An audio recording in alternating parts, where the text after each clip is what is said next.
Bienvenidos todos. En esta serie de videos se va a explicar la teoría de conjuntos, es decir, los elementos de matemáticas discretas necesarios para poder trabajar con la eh, teoría matemática de la computación. Muy bien. Entonces, de acuerdo al material,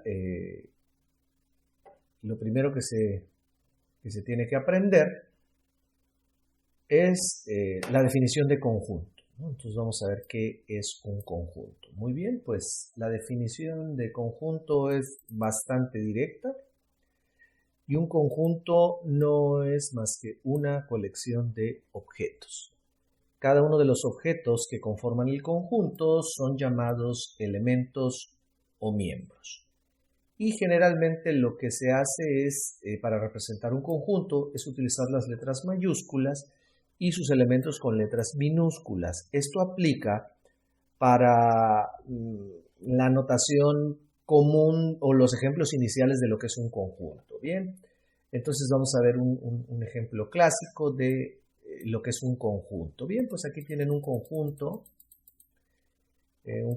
típico que es poner la variable X, la variable del conjunto, en este caso X es un conjunto, posteriormente su notación la igualdad y entre llaves, esta es la sintaxis matemática, entre llaves colocar la lista de los elementos que pertenecen al conjunto. En este caso son letras, A, B, C, y también se están colocando números.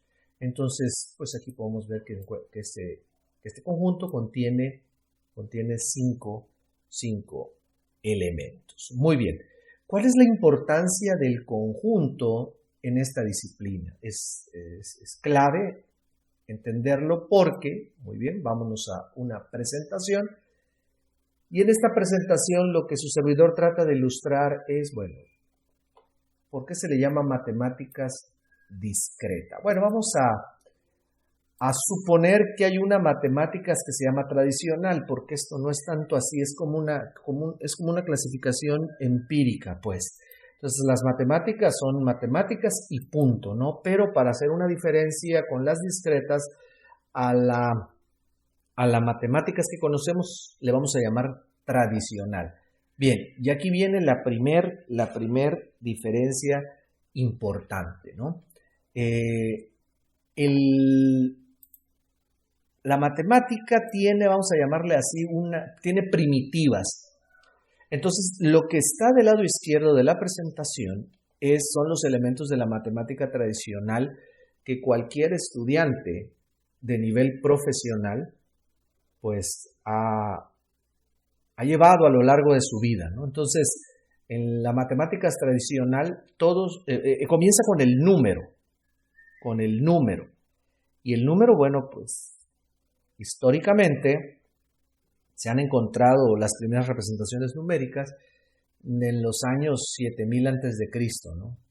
¿Qué pasa con las matemáticas discretas? ¿Cuál es la primitiva que define a las matemáticas discretas? Bueno, pues la primitiva es el conjunto. La primera definición de conjunto aparece en 1854. Entonces, lo primero que debemos de entender cuando trabajamos matemáticas discretas, el área de matemáticas discretas, es que estamos trabajando en una matemática completamente diferente, porque desde su origen, desde su primitiva, desde su átomo, pues no es el mismo que hemos estado trabajando en la matemáticas tradicional. Entonces, tenemos una formación en números, pero no tenemos una formación en conjuntos. Hay programas de bachillerato, preparatoria, el nivel medio superior, en el que sí incluyen algunos programas de matemáticas, incluyen teoría de conjuntos, pero no es en lo general.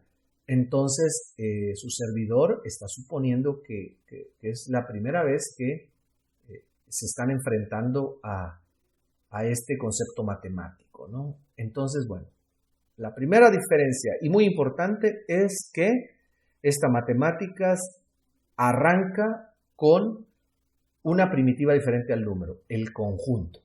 Entonces hay que definir qué es un conjunto y hay que definir qué es un número. Por ejemplo, aquí estamos viendo el número 7000.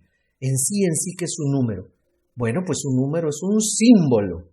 Es un símbolo que representa una cantidad. Y a partir de ahí se construye toda una serie de conceptos matemáticos. Bueno, pues lo mismo va a pasar con los conjuntos. Muy bien. Entonces, la primera definición de conjunto aparece en 1854. Esto lo inventó, vamos a decirlo así, Bernard Bolzano. Y la definición de conjunto aparece por primera vez en una obra de un hombre así como que muy difícil de nombrar para los del lenguaje español. Y bueno, fue en un estudio publicado por su estudiante, ¿no? Entonces ahí aparece por primera vez la definición de conjunto, ¿no? Entonces Bernard Bolzano fue un matemático, teólogo, inclusive llegó a ser sacerdote católico. Entonces, él empezó con una definición que se llamaba números finitos. Él estableció esa definición hasta que acabó en el nombre de conjunto.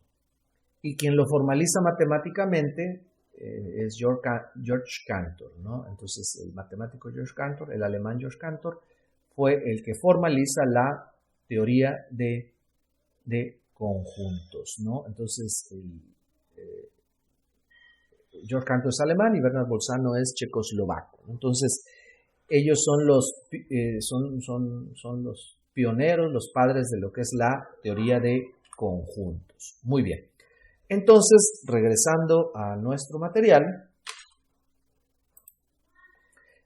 aquí tenemos lo que es un conjunto, ¿no? Entonces, podríamos decir, bueno, ¿para qué sirve el número, para qué sirve el conjunto X? En este momento decir para qué sirve el conjunto X es como decir para qué nos sirve el símbolo 3, ¿no? Aquí tenemos el número 3, lo voy a colocar.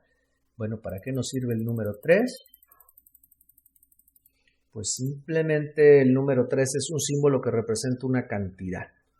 Entonces el número 3 pues nos sirve para decir que hay 3 cosas de algo, no sé, 3 escuelas, 3 personas, 3 aviones.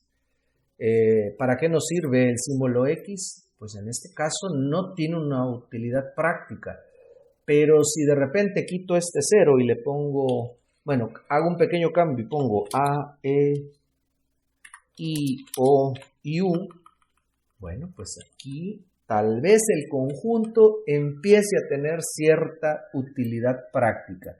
Aquí me está sirviendo para agrupar en una variable, en la variable X, en el conjunto X, a las vocales. Ok, entonces el conjunto aquí podemos observar que puede representar algo con cierta utilidad práctica.